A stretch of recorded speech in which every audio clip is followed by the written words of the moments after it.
Good afternoon and welcome to the 104th edition of Liege, Bastogne, Liege. I say good afternoon, well that's if you're in Europe, but if you're on the East Coast, you're getting up early, and thank you very much for tuning in on NBC Gold app. These are the last 10 years of winners. Alejandro Valverde, look how many times that name has appeared there. He's three times since 2008, but he also won it back in 2006 today. He's going for a record equaling fifth victory today if he can, to go up alongside the name of the great Eddy Merckx. And I can tell you it's an absolutely beautiful spring day here in the Ardennes. The countries that have won this race the most times were not a surprise at all to see Belgium with 59 victories, Italy with 12, Switzerland 6. France have only won this on 5 occasions, and in fact you have to go back to the victory of Bernard Hinault back in 1980 for the last French win. And the last Dutch win there, the Dutch have got 4 victories. Well, that was Wout Poels a couple of years ago. Well, as always, the riders moved away early this morning from the Place Lambert, which is just in the shadows of the Palace of the Prince Évêque. And there's a lot of interest around the Lotto Soudal team at the very start. And of course, this young man as well. A big hope for Belgian cycling, Thies Benoot. Dan Martin, a former winner of this race, he's got a lot of pressure on his shoulders. Michael Matthews also coming back from a very nasty accident. In fact, at the end of the Flèche Wallonne the other day, he told us that he had a little bit of difficulty raising his arm above his shoulders, but he said he still has the form to ride well. Philippe Gilbert, he's won this race before, and in fact he's won it on 2 occasions before. He lives from here, in fact, in Remouchon. In fact, he only won it once before. That was 2011. Julien Alaphilippe, a young man from France. And of course, the word or the name on everybody's lips, Alejandro Valverde. You could call him the king of the Ardennes. He's won the Flèche Wallonne on 5 occasions, and he's won Liège, Bastogne, Liège on 4 occasions. So the race, 258 kilometers, 160 miles, 11 categorized climbs on the short list, but I tell you, that's a little bit unfair because this race is up and down the whole day. Yes, there are 11 categorized climbs, but when we go to live action in a moment, we will still be facing up to 9 climbs to go. They're all pretty much concentrated in the latter part of the event. Christian neutralized flag, and as soon as we left Liège this morning, the attacks came very thick and fast, right from the gun. In fact, there were several attacks tried to form what I call the early morning breakaway, and in fact, after about 10 kilometers, a group of 9 riders did manage to get themselves established. Anthony Perez, Matthias van Gompel, Florian Vachon, Antoine Warnier, Loic Vliegen, Mark Christian, Casper Pedersen, Jerome Boniz and Paul Orsolijn from Direct Energy. They built themselves up a maximum advantage of around about 6 minutes, but were never given very much more freedom than that. As we start to see them, this is when they got established, and I think everybody was quite happy to see the way the race had unfolded. Local rider as well has got in there for Team BMC, that's Loic Vliegen, very good friend of Philippe Gilbert. And you can just see he was pointing to the black band there because the owner of the team, Andy Rees, just passed away in the last 48 hours. A man who's been a great personality in the sport, and obviously weighing pretty heavily on the shoulders and the hearts of the riders from Team BMC. This is one of the first climbs of the day. That was the Côte de Bonnerve. At this point, the leading group of riders had the 5.5 minutes advantage over the main peloton that were really just, I would say, bumbling along a little bit because it was not very fast over the first 2 hours of racing, only an average of 23.5 miles an hour. I can tell you there are 2 races going on at the same time here, because not too far away from the finish line is the second women's Liège, Bastogne, Liège, and we are getting information over race radio that at the moment the Australian Amanda Spratt has a 55-second advantage with around about 8 kilometers to go, and I think when we go to live pictures in a few moments time, we'll be able to just swing down to the finishing line and see who is going to win that women's race. 107 kilometers to go. We're now looking at live pictures. These are the leaders. Just running through the names a couple more times. Vachon, Boniz, Orselin, Van Gompel and Wagner. It's come down to 4 minutes and a quarter. The way this race unfolds, generally we move away from Liège down to what is known as the turning points. Now there are 2 climbs on the way down, but most of the climbs are all concentrated in the latter part of the race, and this is one of them we're looking at now, and this is the 3rd climb of the day, the Côte de Mont-le-Soir, a 4-kilometer climb, quite a long climb, and coming in at around about 6.1%. So these riders now are just about a kilometer away from the summit, where you look over to the right hand side. It's nice to see the green and the chutes starting to come through, because it has been very cold in Europe, and it's almost like a heat wave coming through here on the eve of the Liège-Bastogne-Liège. Let's have a quick look at the route then. There's Liège, where the riders left this morning. That's the turning point. 2 climbs way down to the bottom, then the next 9 climbs all concentrated pretty much in the last 100 kilometers, or around about 62 miles of racing. It's all about the second half of this race, if you like. 258 kilometers, 160 miles of racing. I alluded to the fact before that this is a race. It has a nickname, Liège-Bastogne-Liège. It's called La Doyenne, or the Old Lady, and I think that's meant in respectful terms, because in fact this race was first organized back in 1892, but it wasn't Liège-Bastogne-Liège in those days. In fact, it was Spa-Bastogne-Spa. Spa just a little bit further down. If you're motor racing fans, you'll know that the Spa-Francorchamps circuit is actually not too far away from where we'll be going throughout this return back up towards Liège. So Aqua Blue have done a pretty good job of getting 2 riders into this leading group. You can see the blue jersey there, 176. Mark Christian and Casper Pedersen have managed to get themselves into this breakaway group.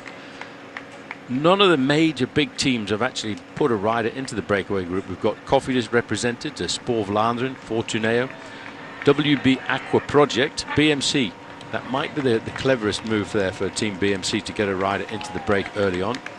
But the one team that everybody's talking about is Team Quickstep Floors. They saw a brilliant performance. Everybody expected that Alejandro Valverde was going to win again in the Flèche Wallonne just last Wednesday in the middle of the week, and he was beaten in the sprint to the line by the young Julien Alaphilippe. And Alaphilippe, in fact, as he crossed the line, didn't actually know that he'd won. He thought that Vincenzo Nibali was still away, but Vincenzo Nibali had been caught just at the bottom of the final climb of the day.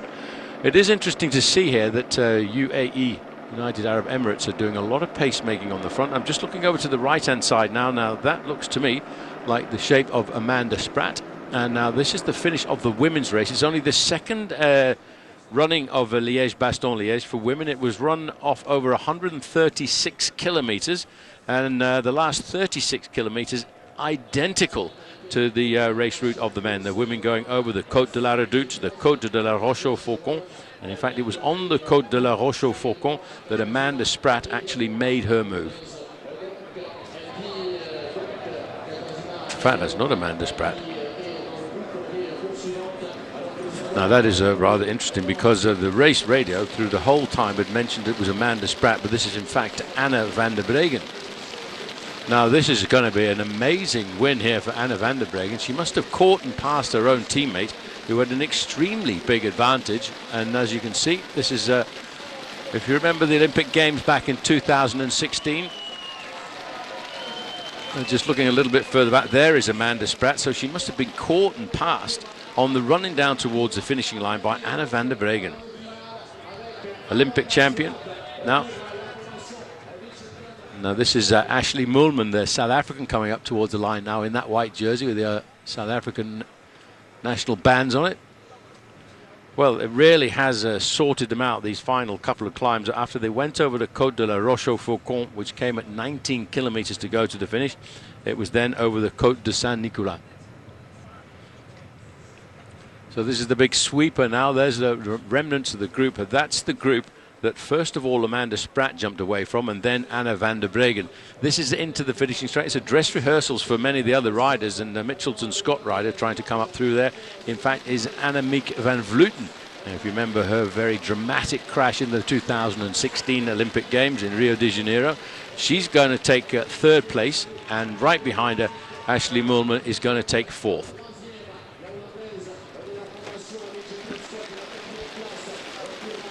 Now, A little bit further back. That looks as if that's Ellen van Dijk coming through the middle there from Team Sunweb. Yes, I think that was Van Dijk just crossing the line there to get herself 5th place.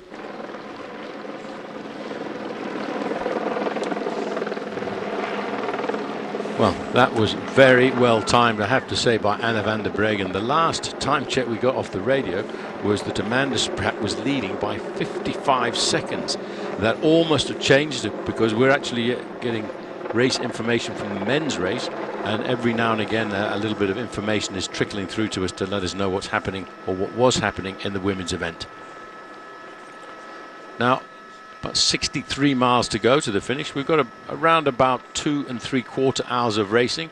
You can see UAE, they're putting a lot of pressure onto the shoulders of Dan Martin.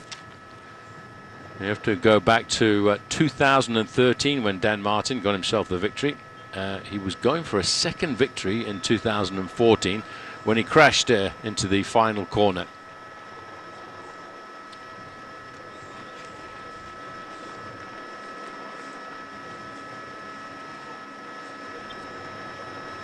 So the main peloton now are pretty much on the slopes of this 3rd climb of the day, the Côte de Mont-le-Soir. Then after that, there's a couple more climbs, which actually the route of Liège, Bastogne, Liège has changed over the last few years to try and make it just a little bit safer. The route used to include the Côte de Wanne, the Côte de Stokke, and the Côte de Haute-Levée. Now those 3 climbs, which come at 4, 5 and 6 on the agenda this afternoon, have been replaced by the Côte de Pont, the Côte de Bellevaux and the Côte de la Ferme Libère, which is also a new climb and very, very difficult. In fact, Vincenzo Nibali felt that climb there could have a little bit of an impact, and everybody's expecting an attack from Vincenzo Nibali from a long way out on today's route. He was the one who put the cat amongst the pigeons on the Flèche Wallonne race on Wednesday, attacking from a long way out. But you can see they really are starting to take this a lot seriously. There's a problem at the back.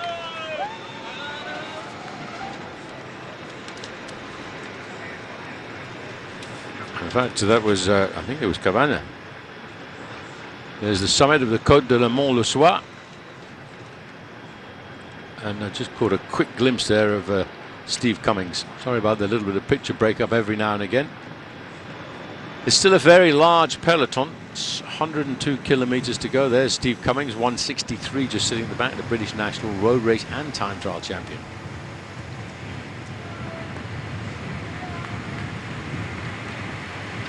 .225 there is the rider from Direct Energy, Paul Ursulin. These riders, they pretty much got it clear at 10 kilometers into the race.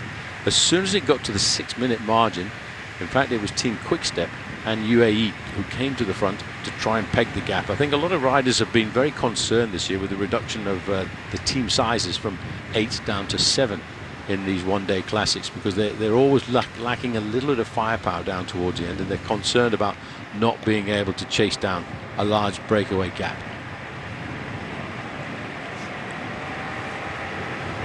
So as we've headed down, on the way out, as I mentioned just a little earlier, it was quite a slow start at 23.5 miles an hour average speed for the first 2 hours of the race. But the fact is, they were also riding into a headwind, a slight headwind. There's not that much wind in the air, but there is a little bit of a breeze, which becomes favorable for the riders as they start to head back up towards Liège in a northerly direction.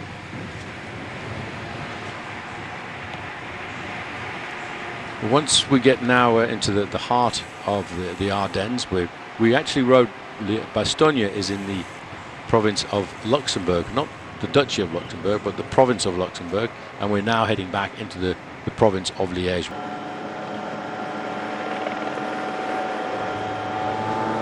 Well, UAE Fly Emirates are putting a lot of pressure onto Dan Martin.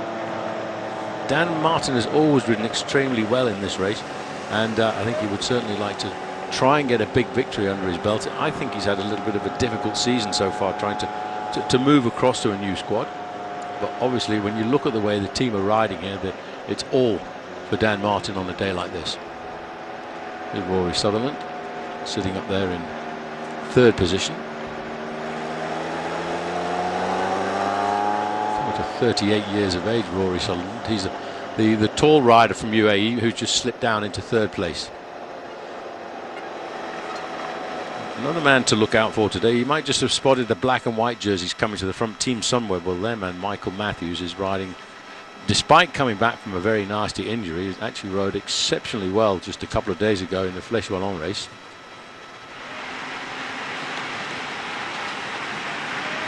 Cummings, number 163. This is he's an incredible character, Steve Cummings. He's either sitting at the back of the main field or he's out on the attack off the front end of the race. It's something that seriously works very well for him. That lake you can just see down in the bottom there, the Lac de Doyat, that gives its name to this area, and that's also why that climb is called the Côte de Pont, or the climb of the bridge.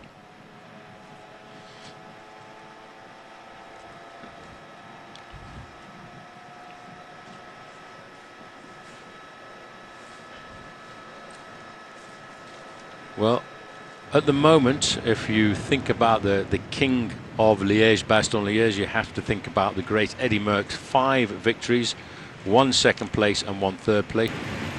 But there's a lot of other riders who've got ambitions to try and thwart him. Everybody expected he was going to win just a couple of days ago in the Flèche Wallonne, but a young Frenchman by the name of Julien Alaphilippe popped out and got himself the victory on that occasion. There's Roman Kreuziger there, number 71. The first place rider in the black and yellow jerseys there of Mitchelton Scott. Oh, that's a bit dodgy, you see. On the pavement. They're pretty steep curbs here as well in Belgium. They're probably about 6 to 8 inches. So you've got to make sure you really do bunny hop your bicycle correctly if you want to jump up and onto the curb. There he is, number 1, sitting in the middle there in that blue jersey, Alejandro Valverde. And what an amazing season Valverde has had so far this year. And I honestly admit that I did not think we would see Valverde get back into the sport quite as quickly, if we actually saw him get back into the sport at all, because if you were watching the opening prologue or the opening time trial of the Tour de France, he crashed into a barrier, smashed his kneecap, and I mean, could have been a career-threatening injury. But he went under rehab and he got himself, he got extremely good doctors in Spain to look after him. And this year, so far, has won 9 races, and that's pretty impressive. He was 5th in the Amstel Gold Race just last week, and he was 2nd in the Flèche Wallonne on Wednesday. There's Michael Matthews' team just over to the left-hand side in the black and white. Team Sky, Kwiatkowski there. They've got a pretty strong team that they've brought here, Team Sky, to the Liège-Bastogne Liège. And I was trying to get a little bit of information out of the team management the other day. I said, well, I said, this team you brought here, it very much looks like your Tour de France team. And he didn't respond. Just said there will be some riders from this squad coming to the Tour de France.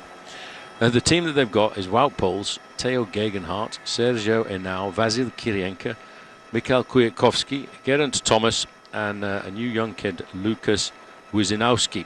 That's a pretty impressive squad that they've got. Geraint Thomas, I also asked about him, what his plans were. They said that if he's got good legs, he will be given a free hand to race on today's stage. But what he's doing now from the end of this race, he's going straight down to Switzerland for the start of the Tour of Romandy and continue his preparation from the Tour of Romandy through to the Dauphiné Libéré, which is a real big precursor for the Tour de France, and then he'll be riding the Tour de France. And sadly, nobody knows what's going to happen to Chris Froome yet, with the adverse analytical finding they had. Oh, this is the Côte de Pont, a kilometre long, 10.5%.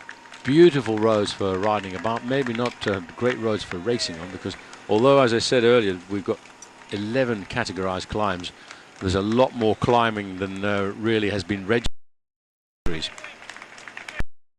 It's a very nice part of the world to ride a bike in if you want to ride along at 30 kilometers now, but these guys are currently hovering 40 kilometers an hour average. That's Florian Vachon just on the far side, one of the most experienced riders in the breakaway. He's 33 years of age, pro since 2008, and a birthday, 27 years of age today. That's the Cofidis rider just slipping to the back. Quick reminder of the riders in this leading group of 9. Anthony Perez of Cofidis, we were just talking about. Matisse van Gompel of Spoor Vlaanderen. He's the rider just a little bit further in front. Florian Vachon of Fortuneo in the white jersey on the left-hand side. Antoine Warnier of WB Aqua Protect, that's the fluorescent yellow jersey over on the right-hand side. Loic Vliegen in the black and red jersey of Team BMC. And the 2 riders from Aqua Blue, which is that blue jersey with a big A on the cross.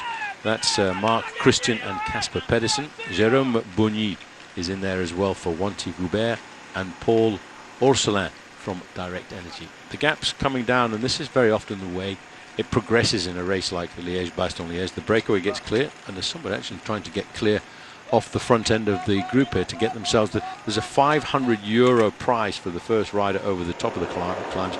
There isn't a King of the Mountains competition as such, but over every one of these 11 categorized climbs, there's a €500 prize. Struggling a little bit there, Van Gompel. And it becomes, I was just trying to allude to the fact that this second half of Liège-Bastogne-Liège becomes very much a war of attrition. The guys who've managed to get into that breakaway, they've ridden steadily throughout the whole of the afternoon, but this repetitive nature of these climbs, it really does wear into the legs. The guys who want to win this race overall, though, they will be counting their pedal strokes until they start to get down to the real critical part of the race. And for me, that always really begins at the Côte de la Redoute. There's a massive crowd there. They've just witnessed the women going over the Côte de la Redoute, then the Côte de la Roche-au-Faucon. But once we've gone over the top of this climb, the Côte du Pont, like I said, every 10, 15 kilometers, there's another climb, another categorized climb, throws itself up at these riders.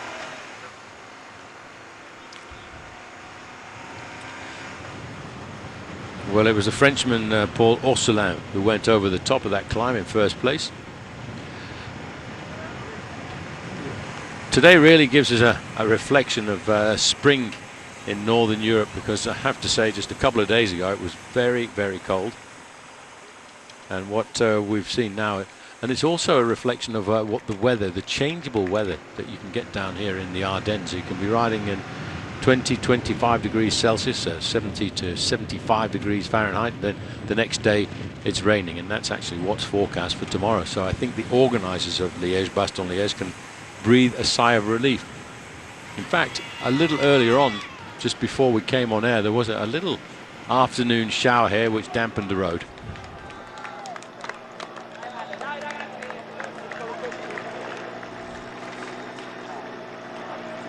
Rory Sutherland.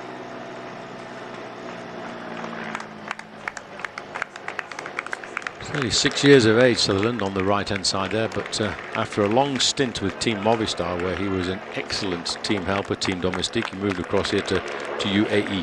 UAE and Bahrain Merida, a couple of new teams that took a year or so to get themselves established. There's, just over on the left-hand side, you can see the rider with the red helmet on, the last place rider of UAE, that's Dan Martin. And Mitchelton Scott is the team over to the right-hand side in the black and yellow jerseys. They're looking after their man Roman Kreuziger.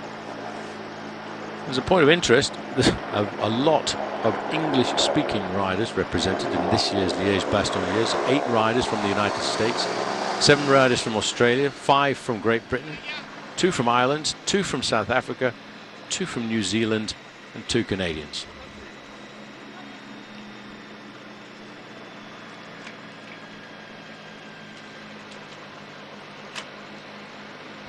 Just struggling a little bit at the back here. This rider from Trek Segafredo is the Portuguese national champion, Ruben Guerreiro.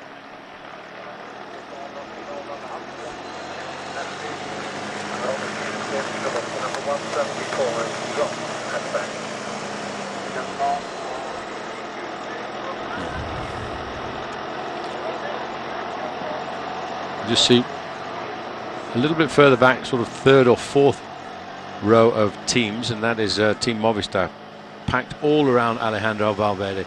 He's really got a strong squad for the last part of the race as well, because up alongside him is Mikel Landa, who made a move across to Team Movistar. Andre Amador, the rider from Costa Rica. Winner Anacona from Colombia. Carlos Betancourt, who did a lot of pacemaking on the early few slopes of Liège-Bastogne-Liège today. So Valverde, though, when it comes down to the end, the impressive thing about a guy like Valverde, he can win on his own or win from the sprint, but he needs to be very attentive that he waits until, I think for a guy like Valverde to win today's stage, he's got to really wait to the final climb of the day, the Côte de Saint Nicolas. Whereas somebody like Vincenzo Nibali, I mean, he pulled off a very stunning attack at Milan-San Remo. This is the Côte de Bellevaux, 1.1 kilometers in length, 6.8%. Coming back to that victory in the early part of the year of Vincenzo Nibali, amazing that he actually jumped. He went slower up the climb than he's actually gone previously on his Strava account, and he in fact went slower down the descent than he would normally do, but he caught all of the other main contenders off guard a fraction, and that's why I think they're all quite attentive to just how Vincenzo Nibali is going to handle today's final on the way to the finish.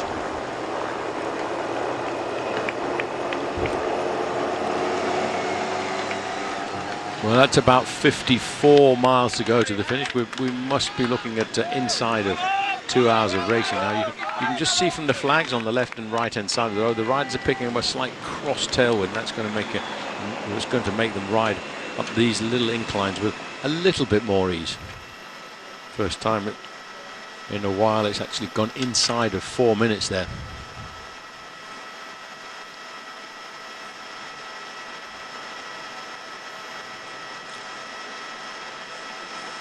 The old race radio is uttering at the moment as you start to see that long line appearing at the front end of the peloton. The pointy end is the number of riders who are being eliminated at the back of this peloton over all of these nasty little inclines. Now riders will just have to pull the plug. 2 riders have disappeared now. We're now down to a leading group of 7. The 2 riders who got dropped were Van Gompel and Warnier. So the 7 in the front now are Perez of Cofidis, Vachon, Vliegen of BMC Racing over on the far side. Christian and Pedersen still here for Aqua Blue, those are the pale blue jerseys. And Bogny from Wanty Goubert and Ursulin from Direct Energy. That's the rider number 225. Over the last few years, whether or whether not to use disc brakes, it seems that there are more and more riders feeling a lot more comfortable to use them. This is Pedersen.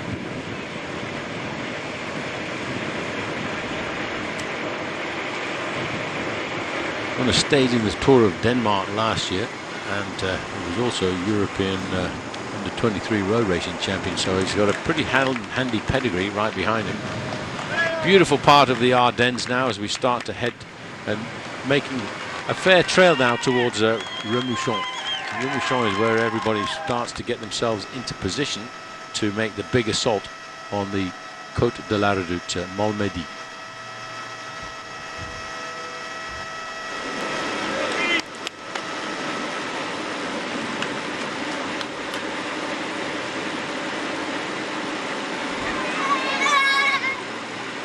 So this is the 8th rider on the road. There's 1 lone leader, Pedersen, followed by the 6 chasers, and it doesn't look as if he's going to get himself across the gap here. He's going to end up being caught in no man's land.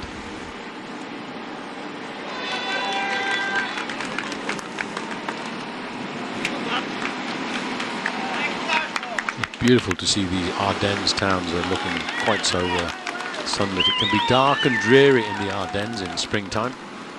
Many times this race has been ridden there in snowy and wet conditions. I remember when the last Frenchman won this race back in 1980. Bernard Hinault won with a 10-minute advantage, and there were only 21 finishes because of the snow. It started snowing as soon as the riders left Liège. It started to snow as soon as you got up into the Ardennes, and riders were abandoning left, right and centre.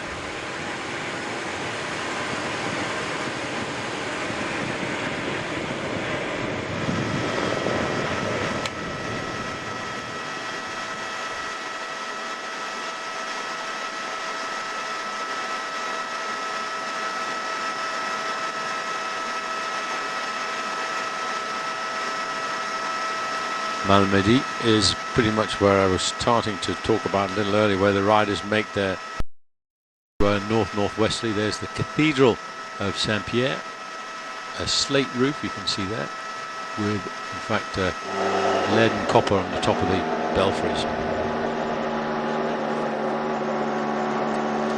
Well, it's a bit of a surprise for me to see UAE taking so much responsibility so far out from the finish, because there's still 2 hours of racing left to go. Now that could be a situation where they're going to in fact isolate Dan Martin. He might not have too many teammates left down towards the end when it becomes just that little bit more tactical.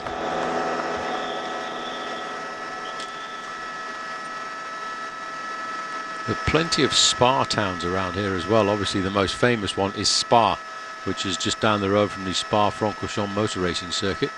Just look at the speed of the peloton. They've certainly decided this is the moment they want to start winding it up. That's, well, the lone leader, Casper Pedersen, has got a 20-second advantage. Now, I would question the intelligence of that, knowing the fact that there's 6 riders behind him.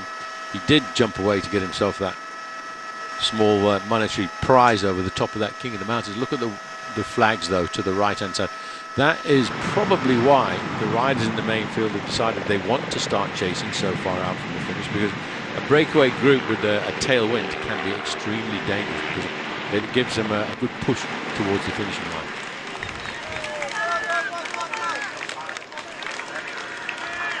So this is the next climb, and it's a new climb in Liège-Bastogne Liège, the Côte de la Ferme Libère. It's just 1.2 kilometers long, but it's a 12% average gradient. Still these 20 seconds over the riders just a little bit further back chasing him. Perez, Vachon, Liege on the right hand side there, Christian, Bonny and Orselin.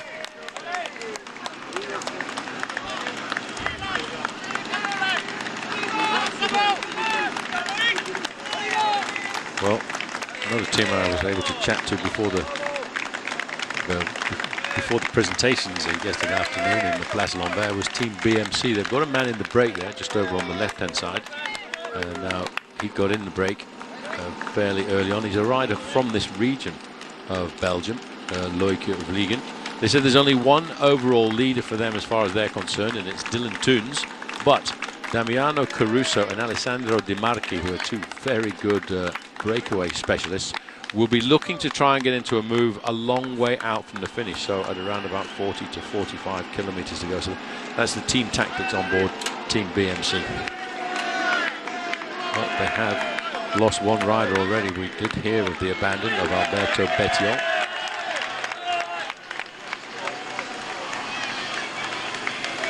A chance now just to see, by the way this rider is handling his bike, you get a little bit of an interpretation of just how difficult this climb is. And in fact, despite the fact that the main field are pretty much cranking it up behind, that gap is not yet coming down enough.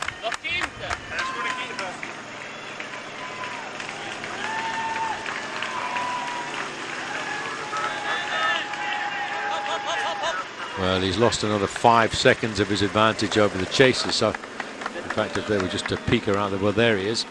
In fact, I think before they start the descent, it should all come back together. And I think that'd be, if I was the team manager right now, I would have actually had a quick word in his ear to say, hey, calm it down, mate. We've still got 2 hours of racing to go.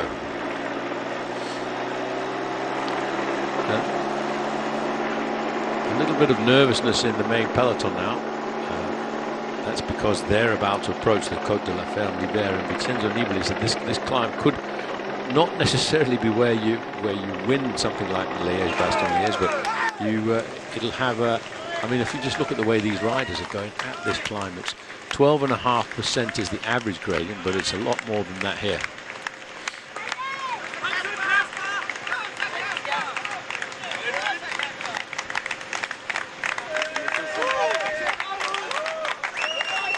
So they're all back together, and there's still one rider just off the back. Oh, but as we said that, we can actually now start to see that the rider here from Portuneo is in a spot of bother, because this is Florian Vachon. couple of years ago, he won the French Classic, Paris-Bourges. You can just about feel the pain going through this man's body as he tries to just find a gear that he can tick over there to try and stay in contact. And in fact, the rider who made that move a little earlier on, Casper Pedersen, having been off the front, was caught by the rest of the breakaway group and now is being promptly dispatched.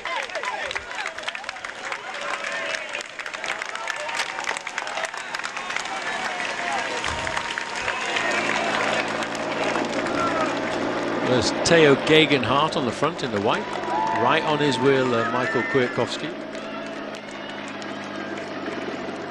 Bahrain Merida looking after Vincenzo. Rory Sutherland moving up on the left-hand side, making it look so easy. And there's the American champion there. There you go. In the Stars and Stripes, Larry Warbasse. Great season last year for the American, because he not only did he win the Stars and Stripes, the American National Championships, but he also won a brilliant stage victory, a mountain stage, of course, in the Tour of Switzerland last year. There he is, number 171.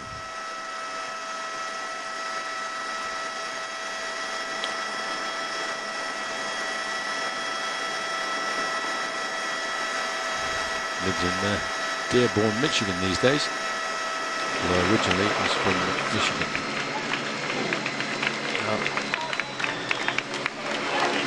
This is a bit of a shocker here, because this is Michael Albassini, who is wearing number 72 there. Looks to be struggling a little bit. In fact, Albassini, coming up to 37 years of age.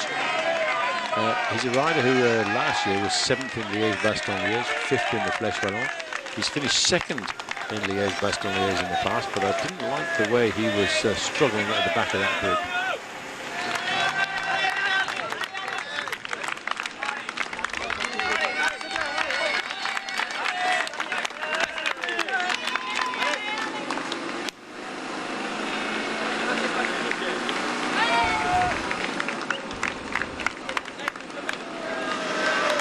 The first rider over the top was Jérôme Bougny of Wanty-Goubert.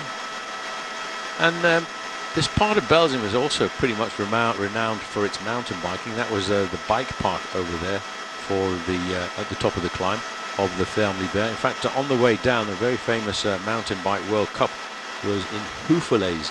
We went through Houffalaise on the way down to Bastogne just a few moments ago. Good to see Larry Warbasse there, up into 2nd position. So is Sutherland on the front. It's interesting to see guys like Kwiatkowski in the white jersey of Team Sky already being attentive, but I would expect there not to be too much aggression to really shape the race up for another hour or so until we get to the approach for the Côte de la Redoute. That hurts, doesn't it? Slipping away there. That was Bram Tankink. Now, he's also one of the record holders for the most number of finishes in Liège-Bastogne-Liège. He holds it equally with Philippe Gilbert and Vincenzo Nibali, who've all finished 11 Liège-Bastogne-Lièges. It's really a fantastic mountain bike country. But Rory Sutherland's had a pretty serious effect on this gap. As I said, once we started the series of climbs a few moments ago, it was hovering around about the 4-minute margin. It's come down now to 3 minutes and 15 seconds.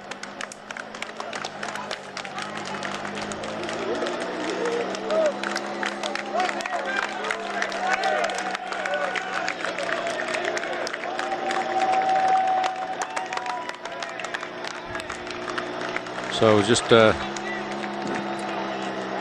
leaves now 5 categorized climbs to go, and the Col de Rosier, which is a pretty long climb, comes at 60 kilometers to go, about 42 miles of racing.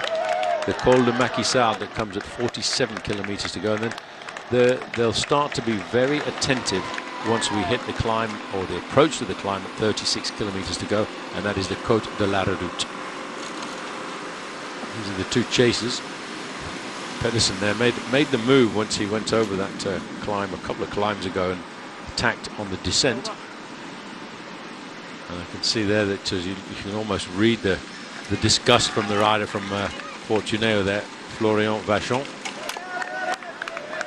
Another survivor. This is from the Vlaanderen Sport Vlaanderen development squad. This is Matthias van Gompel, and this team, what has been known as Sport Vlaanderen 2000, it's a team that was put together by the Flemish government to help promote professional cycling at the lower levels, and it's always been a little bit of a springboard onto better things, and he's just going to get picked up just as he goes over the top of the Côte de la Ferme l'Hiver, and there is still a very large main field. Controlled currently by Team UAE. Second place rider in the blue and yellow jerseys there is Roman Kreuziger. And just talking about other Americans, just number 166 there's Ben King.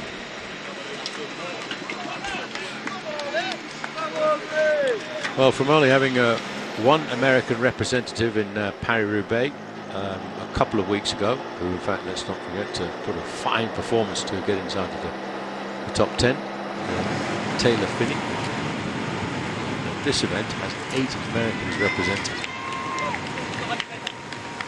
7 riders from Australia, pretty strong contingent of Australians too, 5 from Great Britain. And let's not forget the 2 Canadians, Hugo Hu and Rusty Woods. Well, that's his nickname, so everybody calls him Rusty Woods. And he rides for the EF Education first team. Michael Woods to give him his prop. Here into the sport from actually middle distance running. He was a very good 1500-meter runner before he decided to move across and start cycling, and he had some great performances last year.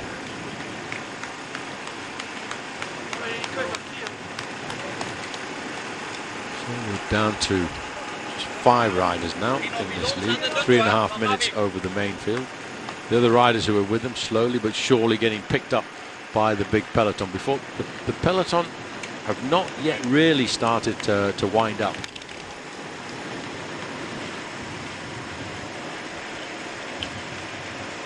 Well, I'm getting information over. I kept mentioning it. There you go.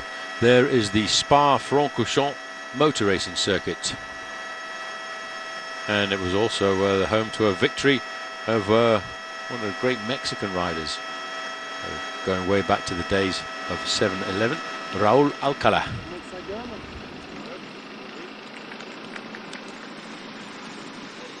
Very old motor racing circuit as well. Well, that's when you realise that maybe it wasn't wasn't the best move to go out onto the attack so far away from the finish. Sometimes it's better to stay with the other riders in that group with you. He's now out of liquids. See the little bit of whiteness on the rider's jersey there as well. It's the first indication of what the French call the première chaleur, or the first heat. It catches a lot of riders out because your body's been used to, over the first month or 6 weeks of the season, racing at a reasonable temperature of around about 16 to 18.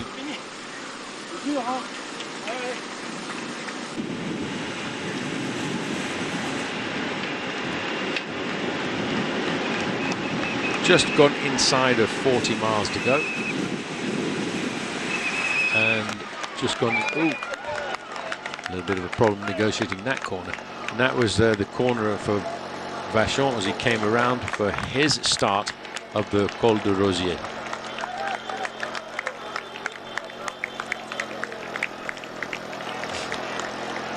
Getting stuck onto the radio there. I think he'd be putting in a request for a few drinks, because with the change of temperature today, as most of these riders have not raced in really hot climes in Europe so far this year, it really messes up the metabolism a little bit. You've got to make sure you take on board plenty of drinks. 4.5 kilometers, the Col de Rosier, average gradient 5.9%. This is the final climb for me before they really start to get a little bit grippy. You go over in about 15 kilometers over the top of this one. You've got the Col de Maquisard. Straight off the Col de Maquisard, you go straight down into the valley, into Remouchon, and then you hit the Côte de la Redoute. So this is probably the last climb that these riders can afford not to be too concerned about. because the next 4 are deciders. Just slipping out of the back there, Scott Davis of Great Britain on Team Dimension data. I just think imagine what it feels like for a guy like Scott Davis there, when you know that one man so far has been setting all of the tempo on the front of this main field, and that's Rory Sutherland. He's certainly dishing out a fair amount of pain, Rory Sutherland, in this situation.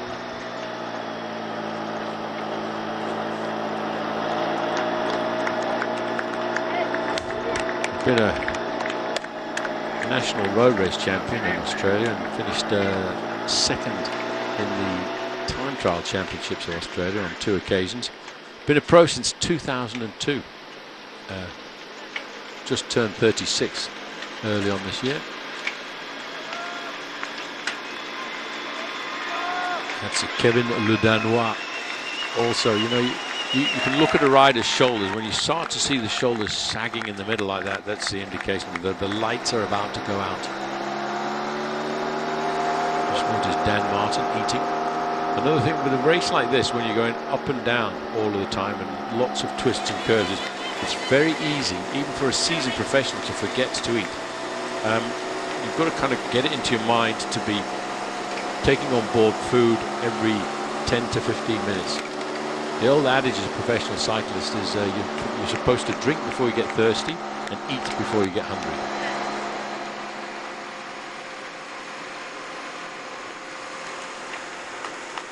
3¼ minutes. It seemed to actually got itself into a little bit of a status quo over the last,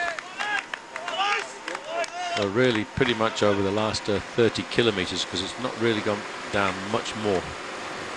But once we start to get to these next climbs like the Côte de la Redoute, the breakaway could lose up to a minute on a single climb. So the peloton is keeping a very close eye on that gap, just trying to judge it to make sure that these riders don't steal too much of an advantage once we start to come down to the last part of the race. They pretty much know that they've got these riders in their sights. They know they don't need to catch them just yet.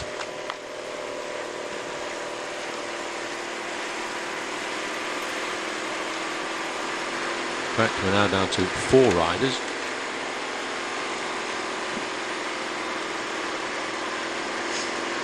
The rider who's gone, and that's a bit of a surprise to me, in fact, is Liege. So we're now down to 4 riders.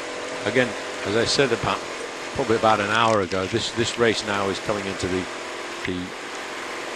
war of attrition type race. It's an elimination. There were 9 riders in this leading group. Once we started the journey back towards the edge, we started to get into the hilly part of the course, the hillier part of the course. And with this repetitive nature of these climbs, the riders were popping off one at a time. And now from 9 riders, we've popped down to just 4.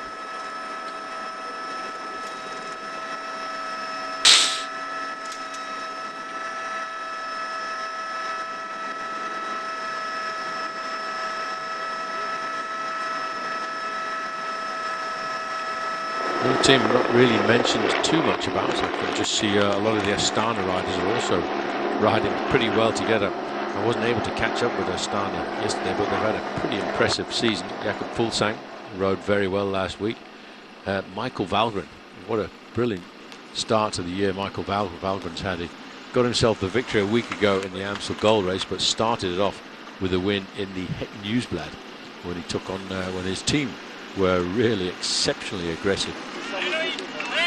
Valgren's just 26 years of age. Second in the Amstel Gold Race 2 years ago, and they have got a pretty solid squad as well. Omar Frail, Dario Cataldo, the other Canadian in the field, Hugo Houle, Tanel Kangert, Michael Valgren, and David Villela. Well, this man should know exactly where he is, because Liege hails from just down the road. In fact, he's from the small town of Theux, which is in between, probably, I mean, if you turn left off this road now, it's probably in between here and Liège. And still ticking out the rhythm on the front is Rory Sutherland. There's Dan Martin. He's got a teammate up alongside him. And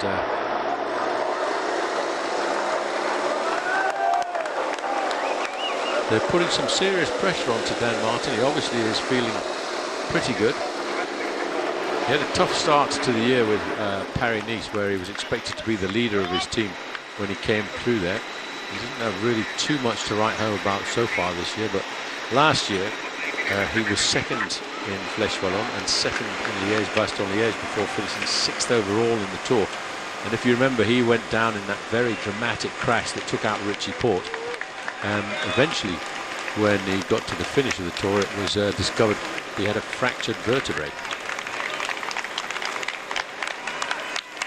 So just 500 meters to go to the top of the Col de Rosier. Vliegen's about a half a minute behind the leading group of just 4 riders now.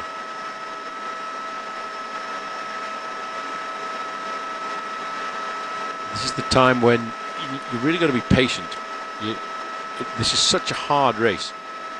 It's so hard in the finish as well, when you've got the Côte de la Redoute at about 20 miles to go, the Côte de la Roche-au-Faucon at about 12 miles to go, and then the Côte de Saint-Nicolas at 3 miles to go. If you use and disperse too much energy before you come down to those final few climbs, you get popped. 71 is Kreuziger. Full sang there, just number 111. 74, the South African national champion, is Daryl Impey. I just spotted going through there Michael Matthews.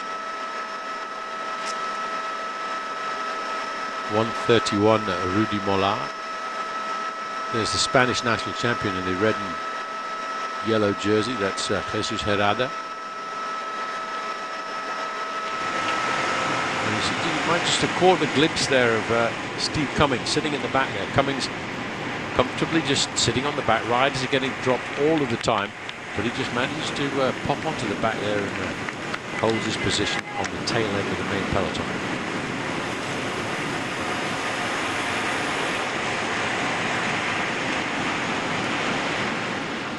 There's Vliegen.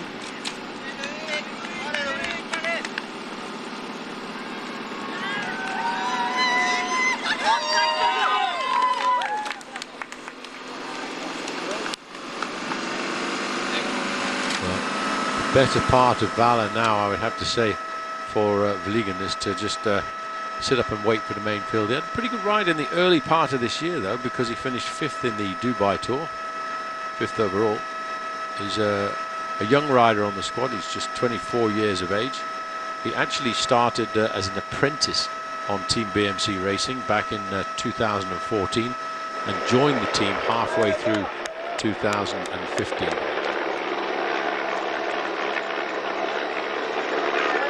Rory Sutherland, followed by Carlos Betancourt, and then 2 or 3 riders back. You can see one of the riders from UAE with the rainbow bands around his sleeve. That's Rui Costa. Now he's a rider who could win this race himself. He's a very talented rider. Look at the speed though, 25 kilometers now. That's like 14 miles an hour. That gives you an indication of just what sort of a race this is. It's up and down all day. 7 hours almost of racing. Hardly anywhere for much respite, because you're working hard to get over the climbs. You're concentrating on the descents. And this is one of the big forested areas just down here. Over to the... And that's actually a natural moorland, and that's over the top of these Ardennes.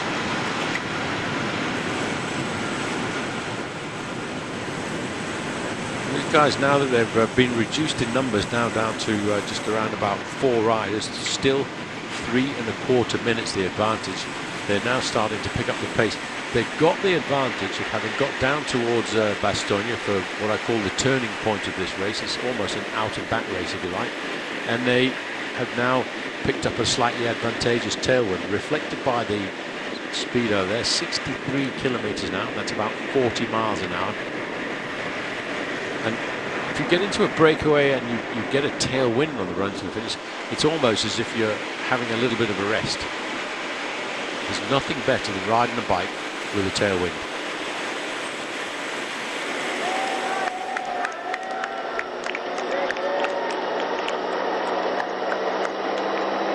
So the first 2 hours of the race were the slowest, at about 38 kilometers an hour, or just inside of 24 miles an hour.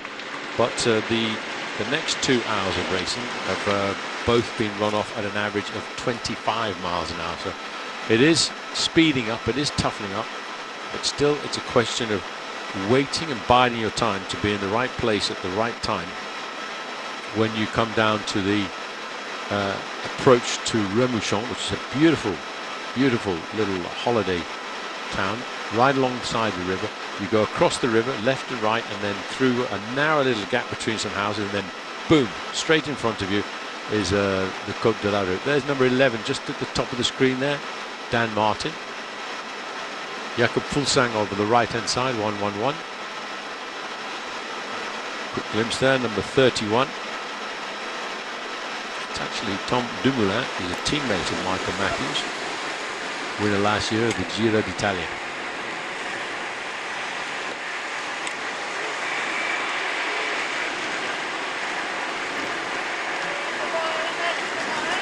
Well, it ain't gonna work unless a few more teams come forward and start to help Rory Sutherland, who has been doing a sterling job of setting the pacemaking on the front.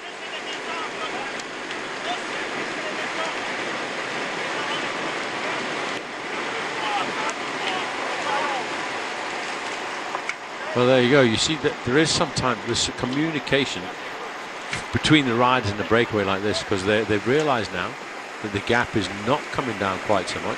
They know the main field hasn't yet started to really wind up the chase behind them, so they're talking amongst each other to try and organise and collaborate the speed that they want to adopt, the pacemaking they want to do, to keep the hope of this breakaway surviving.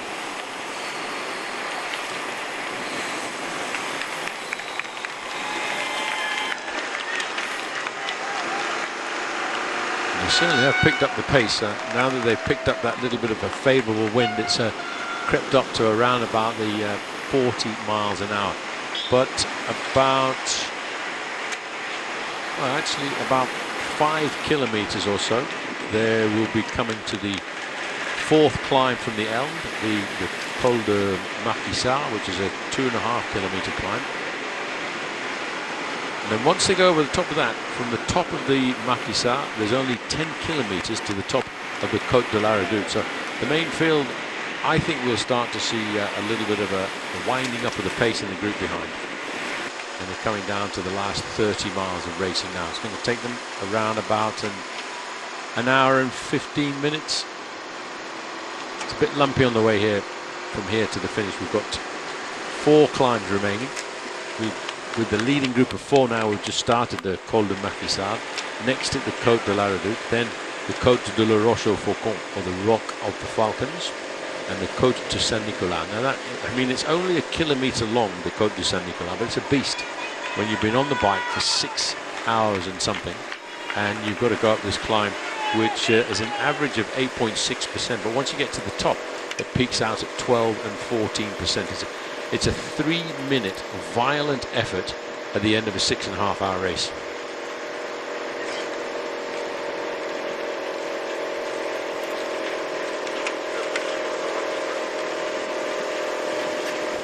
Well, so far since we started this year's Liege Bastogne Liege, it's been a pretty much standard Liege Bastogne Liege. A breakaway of 9 riders initially forming after just 10 kilometres, building advantage up to 6 minutes over the main field, and slowly but surely as we got into the critical second half of this race, having moved through the turn in Liege into Bastogne and heading back up towards Liege, these riders have slowly seen their advantage being eaten into.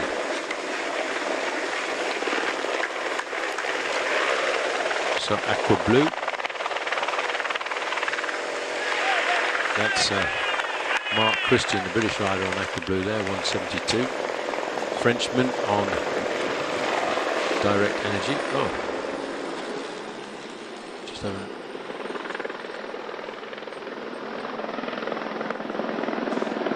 well, I'm a little bit of a loss to figure out exactly what's going on there. I apologise. This is one of the riders from the Aqua Project team. That's Christophe Masson. The race radio didn't announce anything except for the fact that he was stopped at the side of the road. And there he is.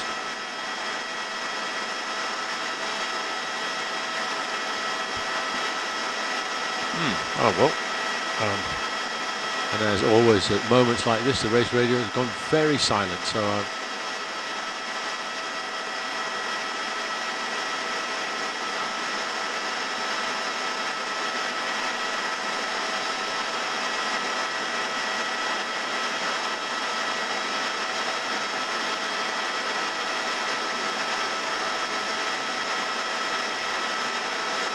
we're looking now over to the front of the peloton. Another team. There's Rory Sutherland. You can just see swinging off there, the tall rider in the UAE black and white jersey. I think it's pretty much job done for him this afternoon. He's going to slowly slip back down the main field there. He's done an amazing job. It's come inside of 3 minutes now for the first time. At 48 kilometers to go. Including this one, there are 4 more categorized climbs. Over the top of this, we'll drop down and very, very fastly try to prepare and make way for the approach to the Côte de la Redoute. And as we get to Remouchon and the Côte de la Redoute, the final 36 kilometers were exactly the same in the women's Liège-Bastogne-Liège, which finished a little earlier and was won by Anna van der Breggen, and the men's race here as well. The women's race was over 136 kilometers, the men's over 258.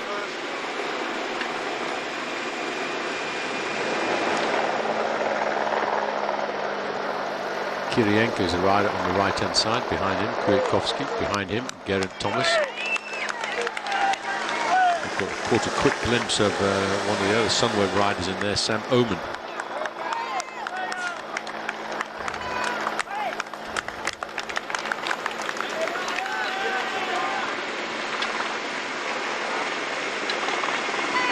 Struggling just a little bit at the back, Valentin Madouas. He's actually had a victory early on this year in a small French race, and in fact his dad was a professional cyclist, Laurent Madouas, and he hails from Brittany. So over the top of that climb now, there's just 3 climbs remaining for the leaders. That's the Col de Maquisard, done and in the books for this year's Liège-Bastogne-Liège. Now it's about 8 kilometers, 5 miles to the start of the Côte de la Redoute. And I think next time we go back to the main field, we'll start to see a completely different attitude in the peloton. A little bit of stretching. Nice one. That was Jérôme Bonny of the Wanty Group of Goubert.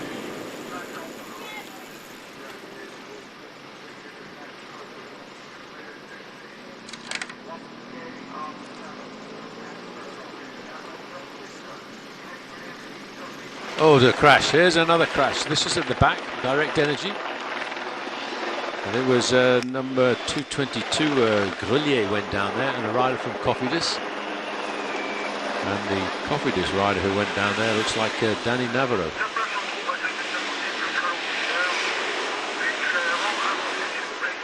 The team car is pretty much up there quickly.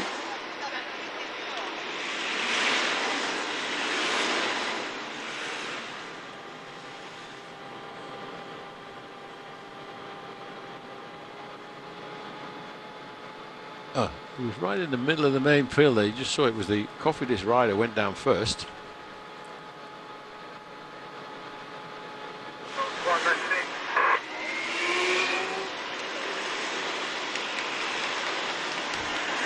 Well, he's still Danny Navarro there. In fact, just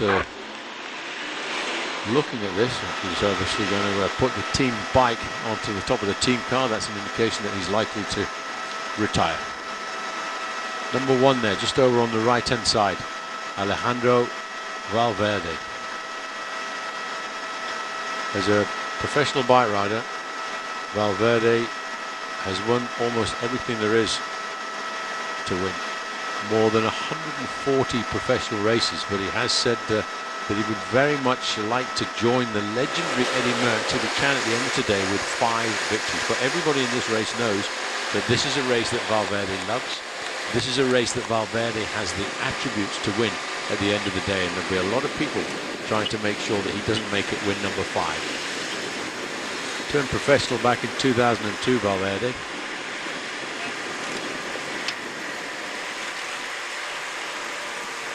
So 45 kilometers, that's 28 miles of racing left to go.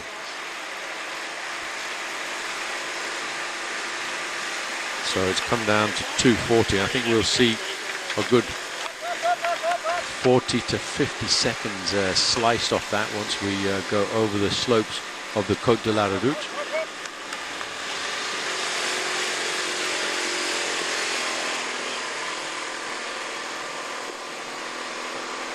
Well, in fact, Danny Navarro has in fact abandoned after that crash.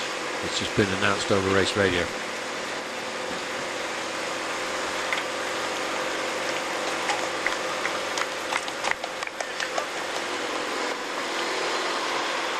Two and a half minutes.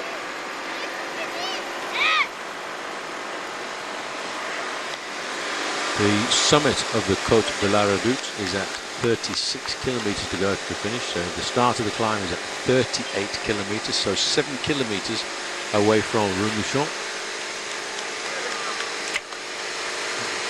We saw a lot of work being done by Rory Sutherland for a long time on his own, but once we start to approach the start of the Côte de la Redoute, there'll be a lot of teams starting to pick up the pace, organise the tempo making at the front to try and make sure that they've got their men in the right position at the right time, and that will have a general accelerating effect in the peloton, which is why I'm pretty convinced that that gap is going to be rather different once we get to the top of the Côte de la Redoute. It's also a very difficult climb too, around about 10% in gradient, and a very narrow climb.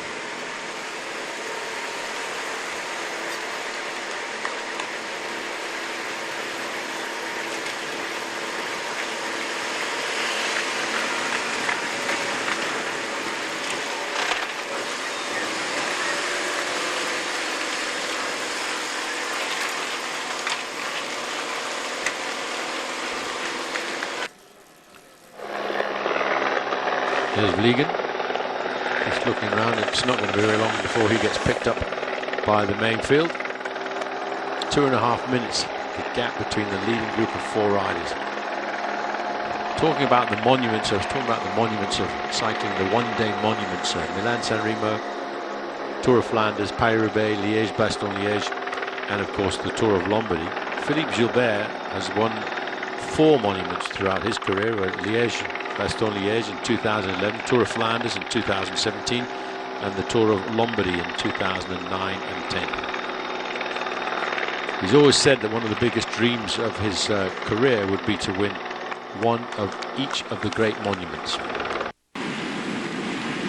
And I mean, I did a quick tally of the victories of Team Quickstep just before I came on air. 26 victories they've had so far this year.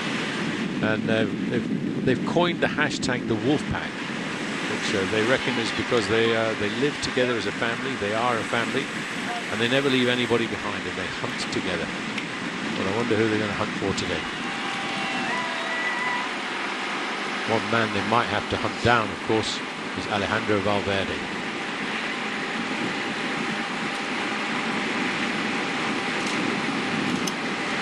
Thanks, Valverde is in fact in the last few days of his 37th year. On Wednesday of this week he turns 38. Beautiful chateau, farming chateau really, or fortified farmhouse if you like, au regard, high view. And they certainly had an au regard over the main field. 42 kilometers, that's about 5 kilometers now as they drop down into Rumouchon. This is the main road down towards Rumouchon. There's Rui Costa with the rainbow bands around the middle, Kwiatkowski just a little bit further back, Tim Wellens in the red and white jersey of Lotto Soudal.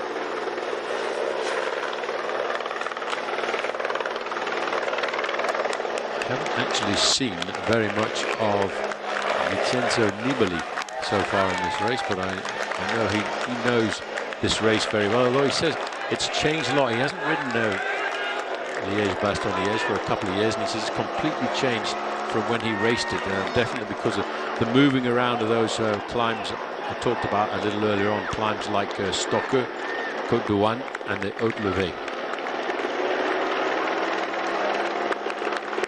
So Rafa Maika in the middle there for Team Bora Hansgrohe.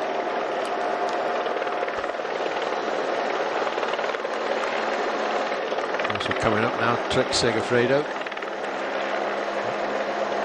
You can see the different approaches of the riders now. It's almost like a running towards the finishing line. There's Alaphilippe over on the left-hand side with a little bit of a goatee beard on there. The teammates looking after him. That was Philippe Gilbert went to the front just to reposition himself over on the left. Behind him, Alaphilippe. The black and yellow jersey of Mitchelson Scott. They're looking after Roman Kreuziger. He's the second place rider in the black and yellow jersey.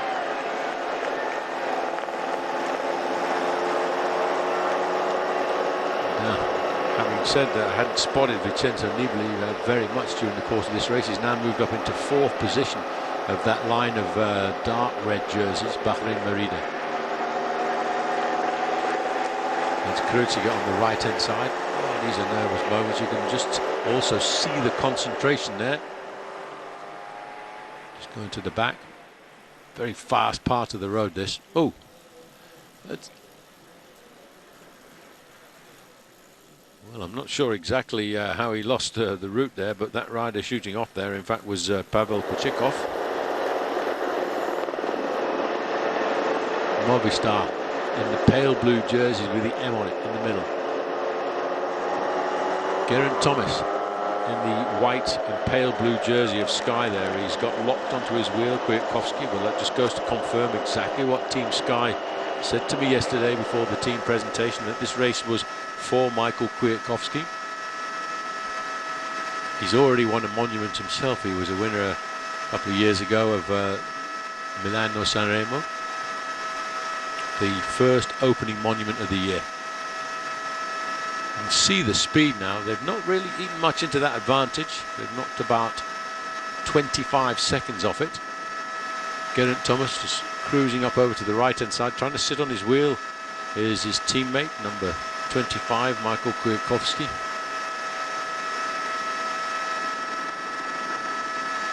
'43, Gorka Izagirre. Just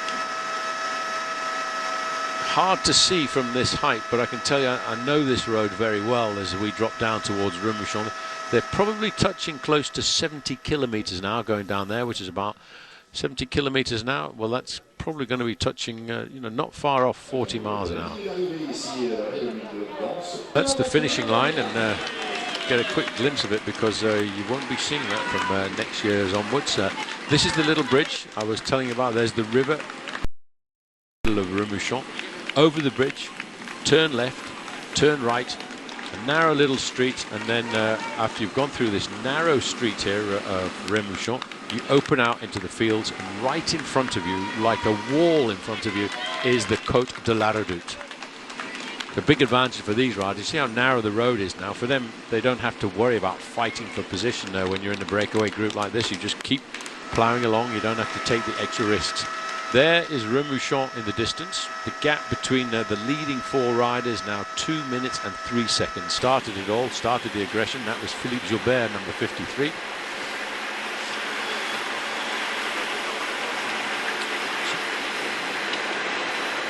So now they're saying it's 20 seconds. Tom Dumoulin looking over his shoulder. He knows he's got a teammate in that group. That's Roman Kreuziger over to the left-hand side. Jack Haig in the middle. Kreuziger coming forward up into second position in that black and yellow jersey. Tim Wellens on the left-hand side there, just having a quick chat what's going on. Dan Martin over to his left-hand side with the red helmet in UAE.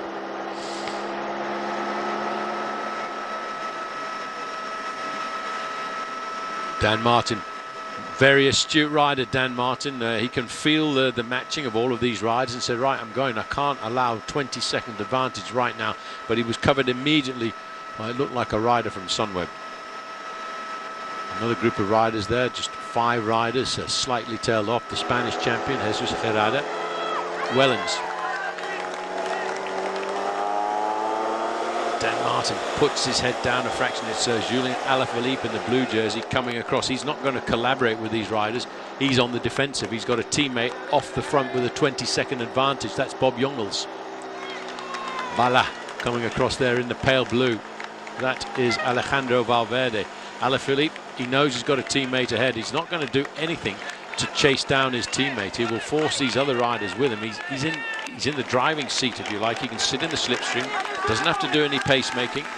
So Wellens, second position Alaphilippe, third position there Alejandro Valverde, fourth position of those riders at least is Dan Martin.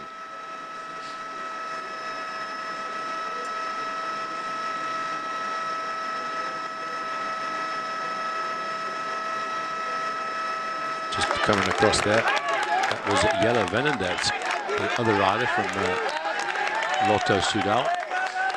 Kreuziger is the rider in fourth. And there's Romain Bardet.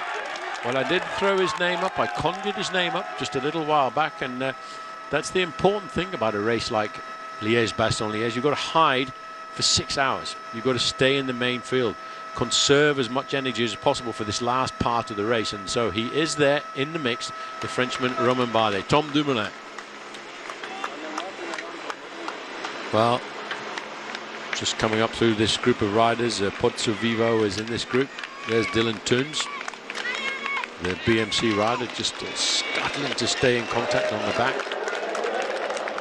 This has been the power so far this year of Team Quickstep, having so many cards to play. Everyone was looking at Alaphilippe, everyone was looking at Alejandro Valverde, but when this man made his move, nobody was looking. He got off the front, initially 5 seconds, 6 seconds, 10, now it's 20 seconds the advantage of Bob Jungels. But it's still a very tall order. It's 10 miles to go to the finish. But it's about 10 kilometers, 11 kilometers to get to the Côte de Saint-Nicolas. Now, if Bob Jungels lays out too much energy over this flattish part as we link the two climbs, the Roche-au-Faucon and the Saint-Nicolas together, he could run out of juice when he comes to the very steep final savage climb of the Côte de Saint-Nicolas. And that's not discounting the fact that it's nearly all uphill to the finish line. It's only flat for the last 250 meters when they take the final left-hand bend.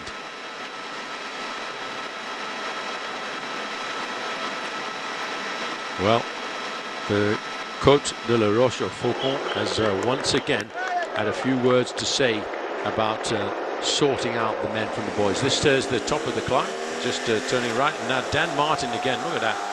26 seconds, and Dan Martin now is going into panic mode. He realizes that if all of the big contenders, all of the big names start to watch each other, then that's the moment when the gap stretches out quite quickly. 26 seconds is the advantage for Jungels.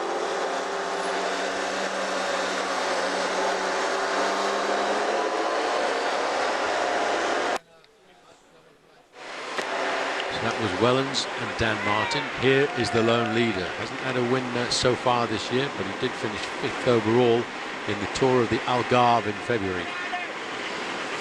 It's 15 kilometers to go to the finish. He's getting himself down into time trial mode. It's not a surprise that he's been 4 times national time trial champion of Luxembourg and 4 times national road racing champion of Luxembourg too. Now this is what happens when there's a rider clear off the front. 2 riders start to go clear. Everyone scuttles up to their... there's a move there on the far side. Alejandro Valverde. He waited for them to just to breathe for a moment. Said, no, I'm not having any of that. And they're all looking at themselves. What do we do? How do we handle this one?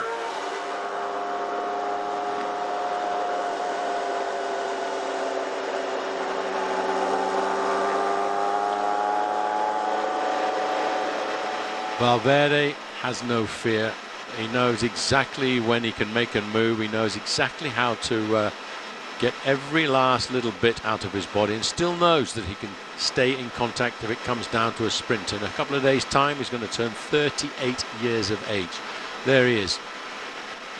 Half a minute. That's a big gap that Bob Jungels is being given. And all of the time, he's got his teammate there, sitting in second place.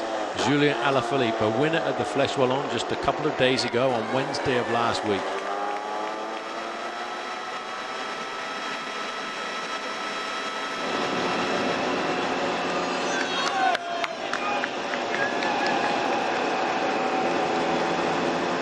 Well, there's not too much collaboration in this group, and they've let that gap go out to 29 seconds. That's half a minute. That's around about 500 meters. It's still a long way to go to the finish, but this season has been the season of audacious performances, attacks with 30, 40, 50 kilometers to go to the finish. I mean, Nicky Terpstra, the Tour of Flanders, attacked a long way from the finish. He did the same thing in the Grand Prix E3. He attacked with about 60 kilometers to go from the end. Bob Jungels won a stage in the Giro d'Italia last year. Is an extremely talented bike rider, and he knows in the group behind him, if he fails, he's given an easy ride to his teammate Julien Alaphilippe.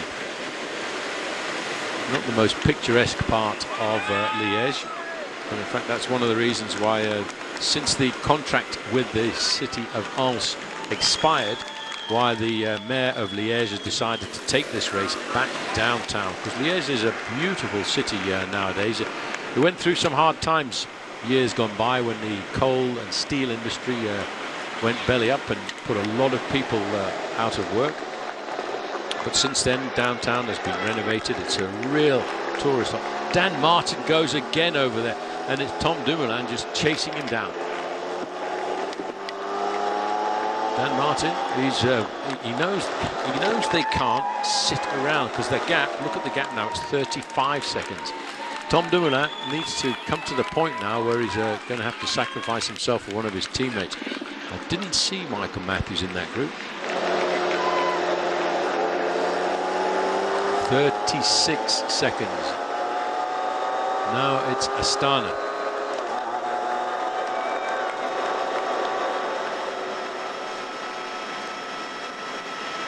Well, there's been a lot of complaints about the motorbikes in recent years. There's Vincenzo Nibali. He's actually in a group that's been tailed off a fraction with Tom Jelte-Slachter, the rider from Dimension Data. 53 is Philippe Gilbert. 57 is Peter Seri. This is the third group on the road. The current situation is we've got one leader, and that is this man here, representing Quick Step, but also the champion of Luxembourg. His gap is 36 seconds. 11 kilometers to go, but I daren't tell you just how difficult those 11 kilometers are. In about 5 kilometers time, he will start at the Côte de Saint-Nicolas. It's a horrible climb as well. You come along a little industrial area, take a right turn, and then again it just looms up straight in front of you. And it's almost like being in Italy, because that's the part of Liège where a lot of Italian immigrants moved to during the era when this was a bustling steel and coal town.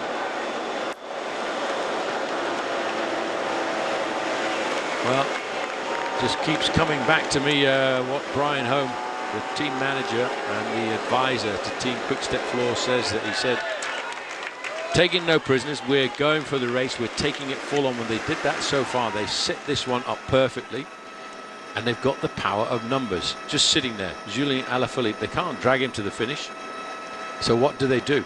He's just sitting there, and the fact that he's sitting there, it demoralizes all of the other riders. It dissuades them from getting the cohesive collaboration that's needed to pull back a rider who's clear on his own.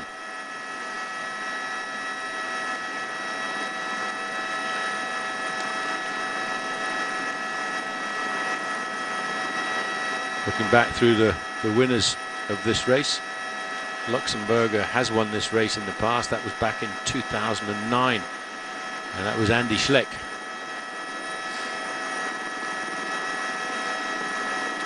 40 seconds, and it seems as if Team Astana have now decided to wind it up. This is the little industrial area. There's one of the old established football grounds just over on the right hand side. You might just have noticed it, the Standard de Liège, the Royal Football Club of Liège.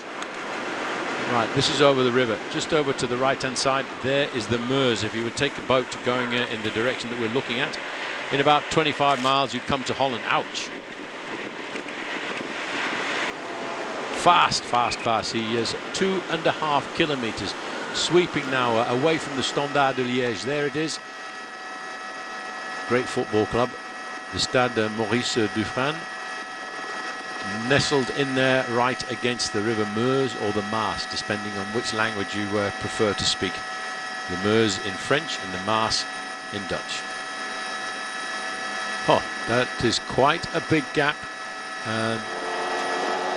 Astana, they've got to limit their losses. That gap is going up more. 45 seconds now to Bob Jungels. Julien Alaphilippe, he's just quite happy. Oh, this looks like Dan Martin. Sorry about the little bit of a picture breakup there, but I'm pretty sure that was Dan Martin. It is. Dan Martin has not had a lot of luck with his relationship with Liège Bastogne Liège. Yes, he won the race back in 2013, and he was on his way to a back-to-back victory in 2014 when he crashed out. And I just think that you see there's no cars behind, so he had to take a wheel from the neutral service. So Jakob Fuglsang is the other rider from Astana, which is why the first rider from Astana is sacrificing himself to try and reduce the gap, but they're not doing a very good job. It's 46 seconds. That's 3/4 of a minute with 7.5 kilometers to go. There's one more categorized climb, and I keep saying that because it is categorized, the Côte de Saint-Nicolas. The summit is at 5.5 kilometers to go. You drop down a little bit away from the summit of the Côte de Saint-Nicolas, and then you have to climb up towards the finishing corner, which is around about a 1.5 kilometers straight up into the city of Ans, and then the flat part is the final 250 meters when you take the left-hand bend into the finishing straight. 47 seconds. I mean, this guy is a super talent, Bob Jungels.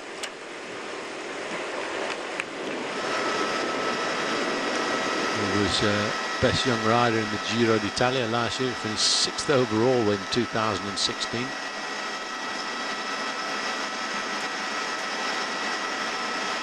fact, there's only one rider in that group from Team Quickstep, and that is Julien Alaphilippe. He will he will cover any attacks that come on this next climb. So 47 seconds, 50 seconds, it's creeping up all of the time. Now he's on his own, he's riding his own tempo, and these guys are leaving it up to just one rider to do the pacemaking. He's taken the right-hand bend. This is the start of the Côte de Saint-Nicolas. There you can see, and he's got a tailwind as well going up this climb. There's the Italian flag. I'm sorry, but we're here. This is Belgium. A kilometre to go to the summit of the Côte de Saint-Nicolas, but this is very much like Little Italy. 51 seconds. Now, it's on the start of this climb. If anybody in that group behind still has aspirations to win Liège Bastogne Liège, they've got to attack early. 53 seconds. It's stretching out all of the time. As I said, Bob Jungels hasn't won an individual road race since he actually won the National Road Racing Championships of Luxembourg last year in June. But he did win himself a very good, tough stage of the Giro d'Italia. Again, attack will come after attack, and every one I can almost guarantee is going to be covered by the rider in the blue and white jersey there, Alaphilippe, and the pale blue jersey as well of Alejandro Valverde. 53 seconds is not insurmountable, but it's getting to be very precarious. Tim Wellens looks over his shoulders to see if there's any damage being done. There's the big move now, trying to set something up. And it was to set something up for Roman Kreuziger, but he didn't respond. Immediately the response comes from Julien Alaphilippe, and that first attack by Mitchelton Scott, well, that was a very impressive move by Jack Haig. Thank you very much. Now, straight over the top, Jelle Venendaert, number 157. Now, again, it's being left up to Astana to chase it down. Just think of how easy the ride is, though, for Julien Alaphilippe. All he is doing is covering all of these moves. He is not going to put his nose into the wind at all. At 6 kilometers, 4 miles to go to the finish. It's a horrible climb, this one. That's into third position in the main group behind them. That was Roman Kreuziger. Tête de la course on the left.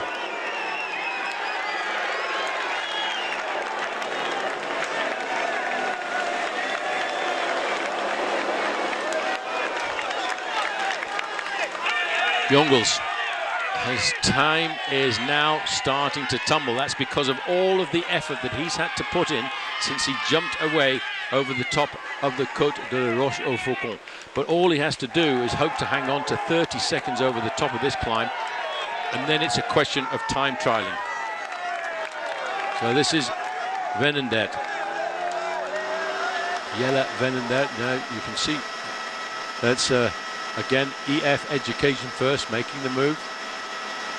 It's Michael Woods again. Vincenzo Nibali's team. Vincenzo Nibali himself has been dropped into 5th position.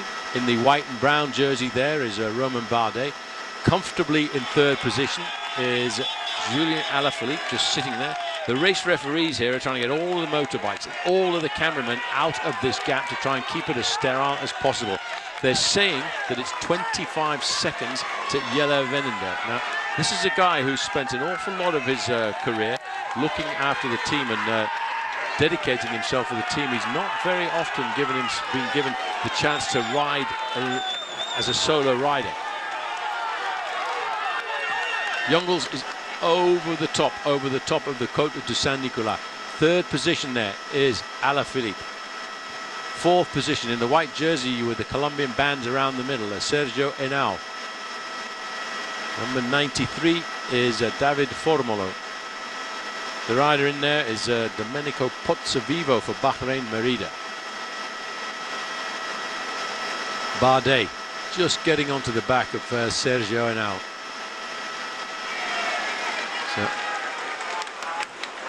So Venendaert is at 20 seconds from the lone leader. Now it's really going to be almost like a pursuit race on the track.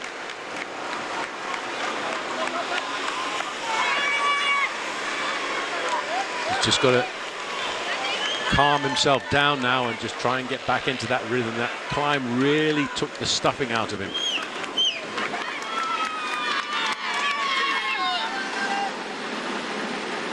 Well, this is Tim Wellens.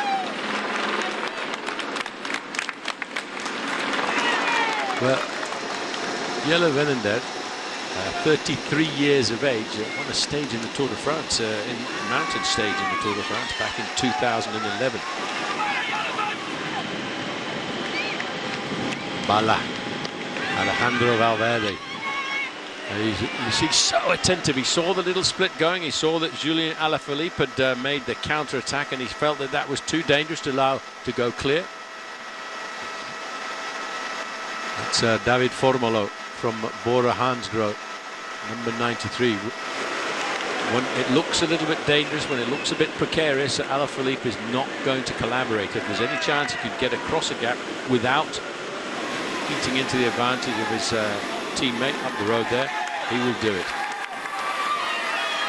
3.5 kilometers to go, and very, very difficult to know who is still going to win now. The man who deserves to win with that incredibly brave performance well out there is Bob Jongels.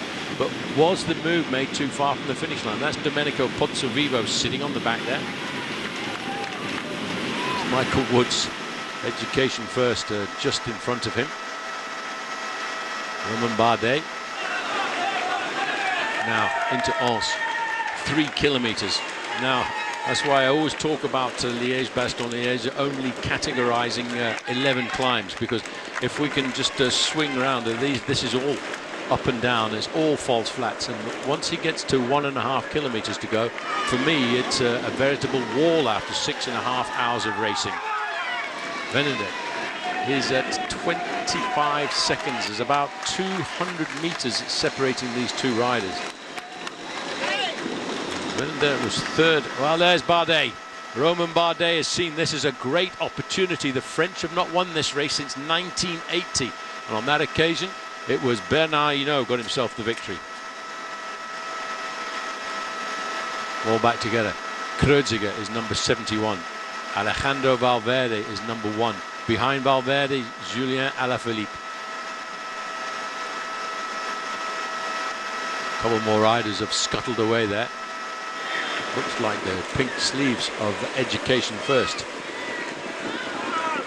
He's got to concentrate on his time trialing now, just get himself back into that rhythm. 2 kilometers. He's about 3 minutes, 3.5 minutes away from a possible victory in Liège, Bastogne Liège, to add to the victory of his compatriot Andy Schleck back in 2009. He seems to have recovered. I thought for a moment the Côte de Saint-Nicolas had taken the stuffing out of him a fraction, but no, he's back into his rhythm, and he is a very good individual time trialist. This is the next group, a bit further back.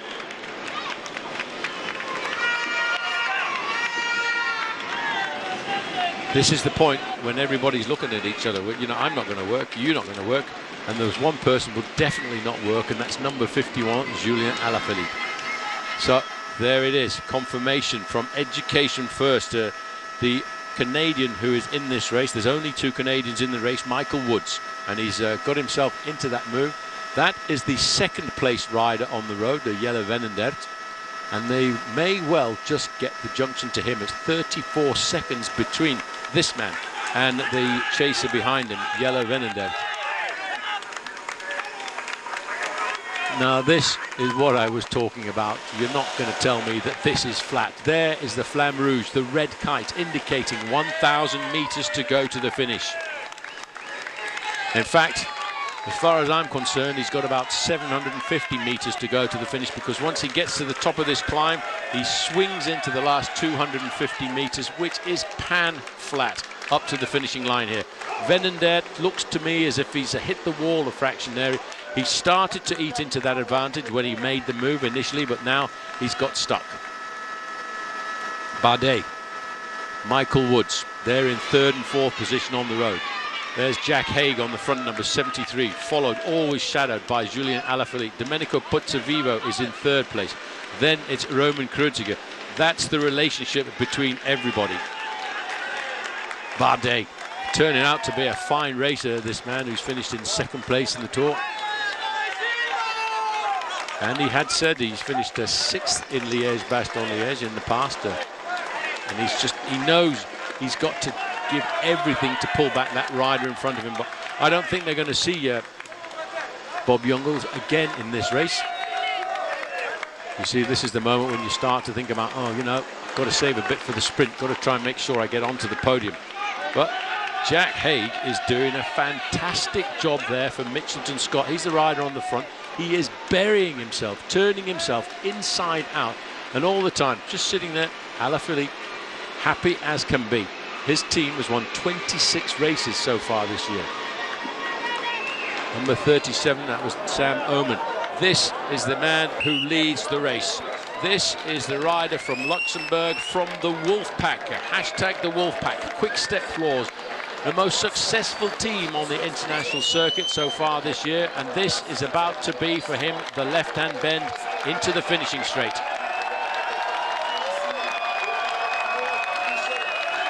Well, he's got it. Absolutely, he can enjoy the last 250 meters, adding his name to that of his compatriot Andy Schleck back in 2009, who got himself the victory here, and he knows it now. He doesn't even need to look over his shoulders to get confirmation. That was a word I used way out in the commentary, audacious. This year has been a question of audacious attacks, and Bob Jungels gets it.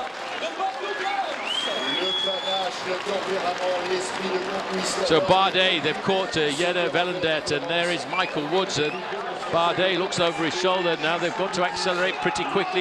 You can see Julien Alaphilippe is trying to come up as well, swinging it around the left-hand bend. Roman Bardet now wants to get himself a second place and try to get up onto the podium. Michael Woods challenges him, and from EF Education First, the Canadian is going to put in a fine performance here because he's launched to the line, and Michael Woods is going to make it a second place finish for Canada and for EF Education First. Holding on, it's Bardet. Fourth place for Julien Alaphilippe. Wow. When there's Jelle Vedender just failing a little bit down towards the end, but he tried, he almost got across the gap, got to 12 seconds.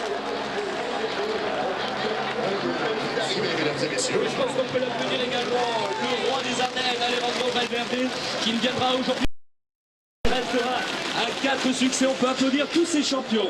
À l'image d'Eric qui en termine à l'instant. Lui aussi aura réussi une superbe campagne.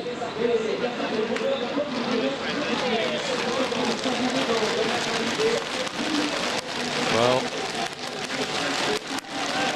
just keeps coming back to haunt me a little bit, really, what Brian Holmes said.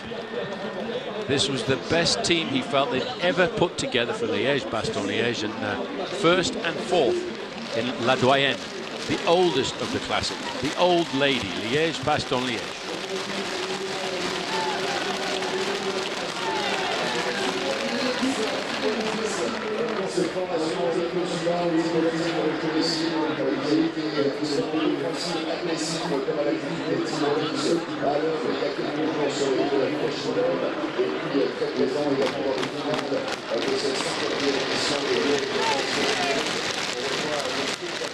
I'll tell you what, I'll take my hat off to Michael Woods there as well, because getting the better of Roman Bardet, he will also climb up onto the second step of the podium.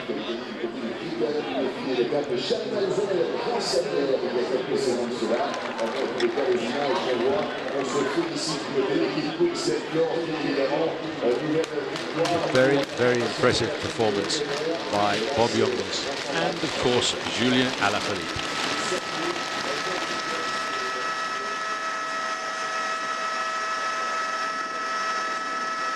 Well, there's confirmation. Bob Jungels 37 seconds faster than Michael Woods. Roman Bardet in third, Alaphilippe in fourth, Pozzovivo fifth, Enrico Gasparotto in sixth, Davide Formolo in seventh, and Roman Kreuziger getting inside of the top 10 in eighth place.